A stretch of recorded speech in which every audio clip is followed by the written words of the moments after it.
Hi, thanks for joining me. Today, the Creator laid it in my heart to talk about grief. So I've been amalgamating a few different books because this has been on my heart for a couple months now. And I came across this book at a conference I was at, Taking a Closer Look, Understanding Loss, A Parent's Guide. And this is from the BC Council for Families. And so I've taken a picture of every page, and it will be posted on my Facebook page. So you can either go and print them off right away and follow along, or just listen. That'd be a good idea. Just listen for now and go and get them a little later on. So I'm only going to look at part of it. I'm not going to read the whole thing, just to kind of get you thinking about this topic and just to give you some support, because you might be going through some things and you don't even know what's going on. So here, this is some food for thought, this teaching. Understanding grief and loss, and this is on the bottom of page 2. The process by which we move from the overwhelming anguish of a loss to a desire to reach out again to the richness of life is called grief. So at the one end, we're feeling overwhelming anguish, and then we go to the opposite side of the kind of pendulum swing, you could say, to the richness of life. So that whole thing is a process, and that's called grief. We grieve for any unwanted experience, anything that seems to diminish us physically, psychologically, or spiritually. Common losses include bereavement, separation or divorce, chronic, terminal, or life-threatening illness, physical or mental disability, unemployment, loss of an opportunity, and so on. So at this time right now with this COVID thing, many people are experiencing all kinds of losses right now, and some of them have been mentioned. Some would include a loss of physical contact, a loss of a feeling of intimacy, different things like that at this time. So, moving on, page 3, why grieve? Many people are afraid of the pain of grieving, of the grieving process, and attempt to halt it by keeping busy, to divert themselves, or by the use of medication or alcohol. Grief does have a purpose, and it is important to allow grief to do its job. If I accidentally cut my arm, I will hurt physically and be distressed while looking at the wound. If I wasn't disturbed, I might not take care of my arm. The pain is a message that action needs to be taken.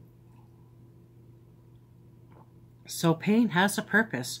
In our society, we're very pain avoidant, and that's not healthy. Pain is giving us a message. The pain of the grieving process has the same healing function. It tells us that action is needed to care for some wound of life. To heal a loss of children and adults need to understand what changes in their attitudes and behaviors need to take place in order to integrate the unwanted event into their lives. By disallowing grief, the pain of a loss lies just under the surface of our attention, like a festering wound sapping our energy for many years. And this was my experience. My father died like 40 years ago, and I participated in the funeral. I sang a song with my brother-in-law. We did all the stuff. My mother came and we did everything. So I was busy doing all the stuff. And so I did not actually grieve my father's passing at that time. But then many years later, I went to a friend's father's funeral, and I had a meltdown. And I'm wondering, like, I hardly knew this guy. I did meet him, but I'm thinking, what? Why am I taking this so hard? And then I realized I was grieving for my own dad. So then after that, I decided to take a grief support group here in Edmonton. I live in Edmonton with the Jewish Family Center. 6 weeks. You go once a week and that was very helpful. And that was 20 years after my dad passed. It was still beneficial for me. So I encourage you to do that. So, what grief looks like. The goal in grieving well is not to learn to enjoy it, but to learn to tolerate grief and allow it to do its job. There are many uncomfortable symptoms of grief that keep us thinking about what has changed in our lives. Children and adults are often frightened and confused because they think these symptoms mean they are weak or going crazy. I've had this experience. My mother passed, I guess, I forget, about 6 years ago, I guess now. And it was very tough because she was my last remaining parent. And of course, that changed the whole dynamic in our family. So I felt like I was going crazy. So that's part of the feeling of grief. And people will try to hide the changes of grief by taking time off work or school, using alcohol or drugs, or pretending the symptoms are chosen. Like they might say, sure, I can keep my mind on my work, I just really don't want to. They begin to doubt their ability to cope with life, and their self-esteem suffers. Anxiety about the symptoms make these manifestations of grief more intense. So that's very true.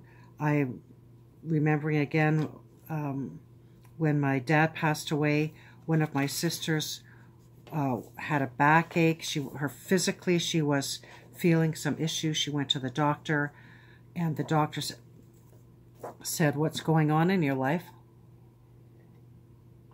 And she said, "My dad just, passed away." And the doctor said, "This is grief.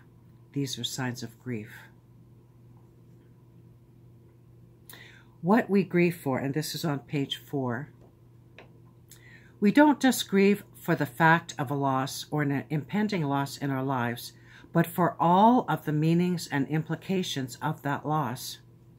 These include what the loss means to us personally, what changes, either positive or negative, happen in other relationships because of the loss, changes in our roles, in our financial situation, in our plans for the future, and so on. At any given time, each family member may be grieving for a different implication. After a separation, Mom may feel anger as she grieves for the difficult financial situation she is in. Dad may feel guilt for what the separation may do to his children.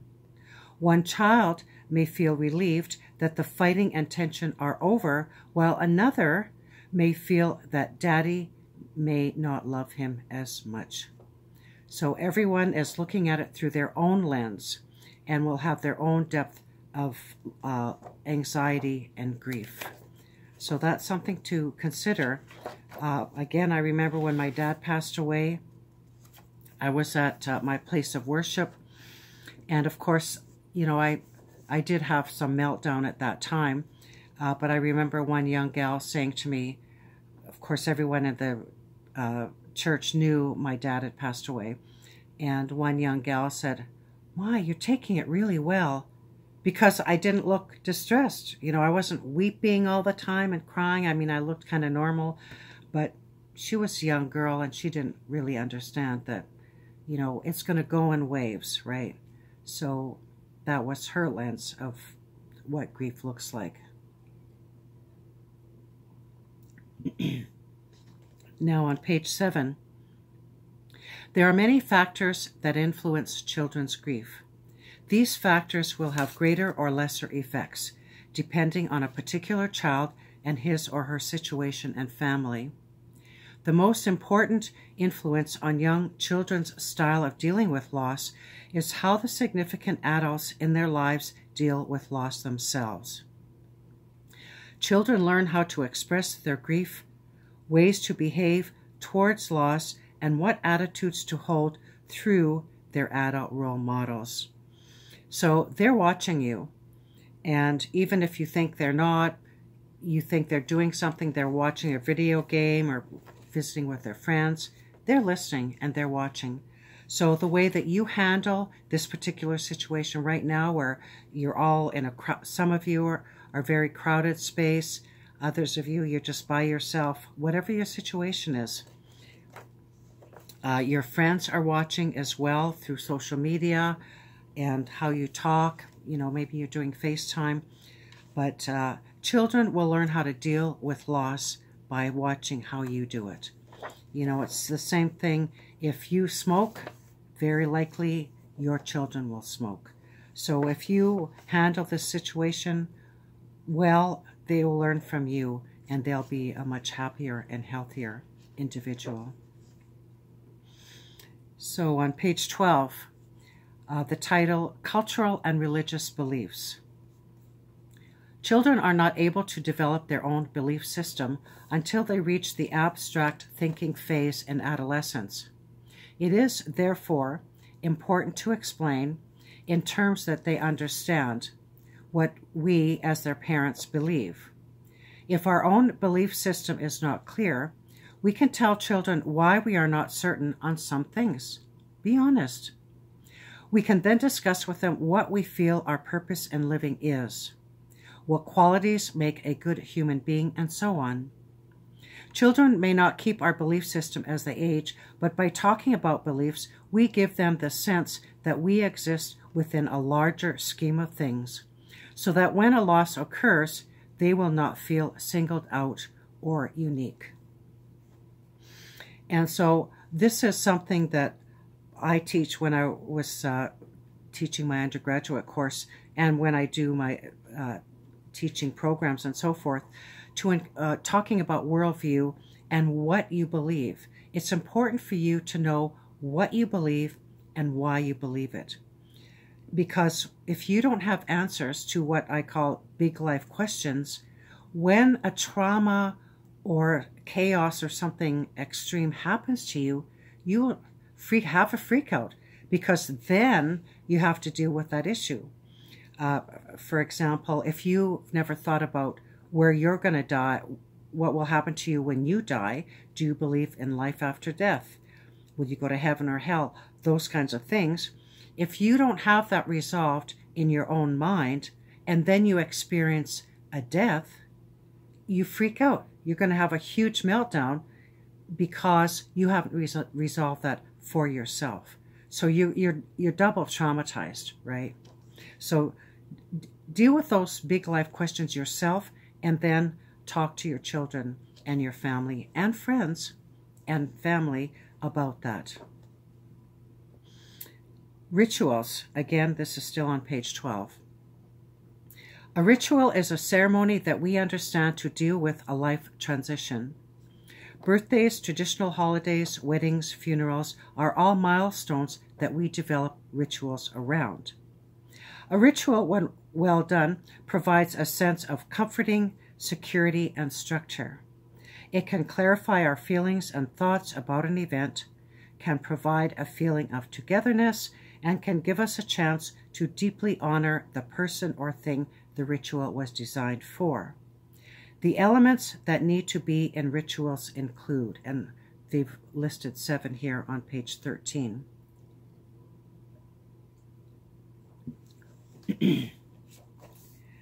Number 1, an element of a ritual. A lot of personal symbols of the reasons for the ritual. Number 2, those who attend participate in some way. This does not have to mean standing up and speaking. They can wear particular clothes that they associate with the person who has died, or bring a special type of food to the reception, or do a finger painting that can be displayed where the ceremony is taking place. Number 3, it needs to be understandable. Preparing children for a funeral by explaining what will happen and taking them to the place to check it out before the ceremony helps children feel more comfortable and connected. 4, keep it within the attention span of the people present. Sometimes having a break in the middle of a ritual will allow children and older people to attend more easily. We have a limited attention span after all. Number 5, If the children's parents are intensely grieving, they will not be in the mood to answer a lot of questions while the ritual is taking place.